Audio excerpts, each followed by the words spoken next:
Hey, thanks for tuning in to Unfair Sports. While you're here, go ahead and hit the like and subscribe button. Appreciate it.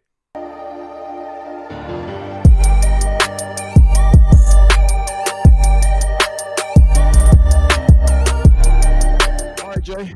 March Madness is finally here. Selection show on Sunday. We've got the brackets, we've got the teams, we've got the seeds. Everybody's got opinions. Yeah.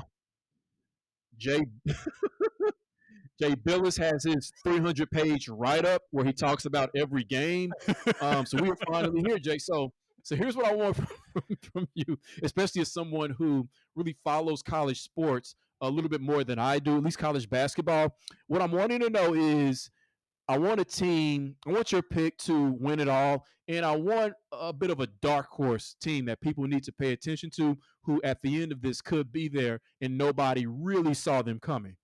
Okay, so I mean, it's great that you say that. The best part about March Madness is that you can be as casual as you want to, and you'll still have an Uh-huh. invested interest in all these games because of all the Cinderella stories. That's the excitement about March Madness. In men's and in women, you've got random teams that you have no clue about, and you look at their jerseys or their mascot, you're like, man, I like you. I am rooting for you. I like this person. This is the dance. This is the stage where you get to start meeting random players that may potentially end up in the pros that you could begin cheering for and following. And so for me, Mhm. I watched some college basketball this year with everything else going on. It was hard because the one problem with college basketball is there's so many games. So I lean on the experts on a lot of this stuff. I keep up with certain players, keeps tabs on certain things. And so for me, this is my final four personally. I think Gonzaga's going to go again. Mhm. Chet is the man, supposedly. And it looks like they're Yep. actually doing weightlifting instead of Pilates, which is probably going to help them this year compared to what they dealt with last year against Baylor. You could tell one was in the weight Mhm. room and the other one was on a yoga mat. Yep. Yep. That problem seems. I don't think the problem is solved, but it looks like it's gotten better. So I'm going to go with Gonzaga out the West. In the South, the disrespect that my Volunteers got. I'm a homer usually, but I rarely ever pick my teams to go anywhere. I seen them going to the Final Four Mhm. this year. They had like 6 wins Mhm. over top 10 teams. Like that, at one point was knocking off top teams over and over and over and over again. And they gave them a 3 seed after winning the SEC championship. I just ordered my SEC championship shirt, and we got dropped to a 3 seed, even as like the number. What's the ranking for us? 8th in the country right now. We couldn't get Mhm. we're number 5 in the country in the AP poll, and we couldn't get the respect to be put as a 2 seed. Yeah, I think they're gonna Mhm. fly through. They've beaten Arizona once. I think they can beat them a second time. In the East, man, if Baylor can stay healthy, they should be able to fly through there. But I think one team to look out for, and this is kind of my dark horse, is Purdue. They spent a little bit of time at number one.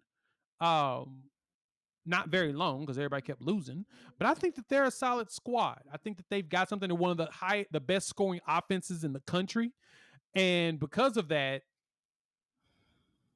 they have I think they have the ability to push through that the East. They'll have to go through Baylor, who can't stay healthy, unfortunately. So Right. I think that helps them out. And then Kentucky, I don't think Kentucky's going to be that good this year. So I think Purdue makes it out. And then in the Midwest, I would normally go chalk and pick Kansas, but it's Kansas. This is what Kansas does. They come out here, look all lovely and amazing, and then they just all of a sudden take an L that they're not supposed to take. And I don't think it's going to be a round one L. They won't be the second team ever to take a L in the first round. Um, but I do see an upset closer to the Elite Eight area, and it could be either Iowa or Providence. But Mhm. I'll be safe. I'm gonna say that Bruce Pearl leads Auburn to the Final Four. Okay. Because Auburn's a 2 seed, right? Yep. In the Midwest. So Yep. Gonzaga, Okay. 1 seed Gonzaga, 3 seed Tennessee.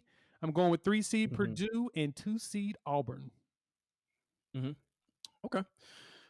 For me, so I've got a little bit of a stat for you. It's not really a stat; it's more of a fact, basically. Okay. Since the year 2000, one seeds or a one seed has won 15 of 21 March Madness tournaments. Yes. Only one team outside of the top three that was outside of the top three has won the title. That was in 2014, number 7 ranked UConn. Yep. So part of what this tells me is to pick a champion, especially if you're talking about betting, it's more likely to be a one seed. So you're smarter to put your money and your prediction on a one seed, whichever one seed you like the best for whatever reason. Right. So the team I have picked to win it all is a one seed. You have Baylor, 26-6, defending champions, defensively built, 4 guys in double figures, 15-0 with the full roster, but therein lies the problem. Injuries. It's not Baylor. That's where I was leaning, but I've actually settled, and I'm putting my money in the South. I'm going to stick with Arizona, 31-3 Arizona, because no one, honestly, throughout this season, they have really not gotten a lot of attention, and I think that that really only helps teams, to be honest with you, like Baylor, 4 guys in double figures, meaning they move the ball, high assist rate on this team, top 20 in defense and offense. Very few teams have been able to do that, and I think that Arizona, just overall, I think that they're going to come out of the South. I think that they are the team. I won't say that they're the best in college basketball, but I think that they're set up the best in order to get there. Which is funny because my dark horse in the on this, and I thought about you when I saw that they won the SEC championship, is obviously Tennessee. Now Tennessee, 7 losses, right? 5 of those 7 losses were against ranked teams, which makes me uncomfortable. But what does make me comfortable is that they've won 12 out of their last 13 games, meaning they are peaking at just the right time. And I bet very few people, very few people had them picked to even win the SEC championship. So even though they're a 3 seed, and typically, again, a 1 seed wins it all, I would not be surprised if, like you said, Tennessee for the second time this season beats Arizona. A darker horse candidate from that same side, like I said, my money is on the South. Someone coming out of the South is Houston, number 5 Houston, fresh off Ooh. of a championship as well in their conference, 29-5. You know that with a Kelvin Sampson team, they're always going to be sound defensively, and people underestimate just how huge of a role defense plays in the March Madness tournament. So I love them there at the 5 seed. Again, they're another team that no one's really talking much about. Man, they beat Memphis for the conference title, so people are kind of talking about them. But I think that there will be an even darker horse candidate who has a chance to make it to the Final Four. But overall, I'm going to take Arizona, a 1 seed, as they typically win the tournament, like I said, and I feel very comfortable with that, them or Tennessee. Love it, love it, love it. Think we'll talk more about who's going to actually win it all. I kind of want to wait until after the first round of games just to play it safe because, Mhm. man, it's always wow. I'm putting together my bracket probably tomorrow. I'm going to be thinking hard Mhm. on it today. And yeah, that is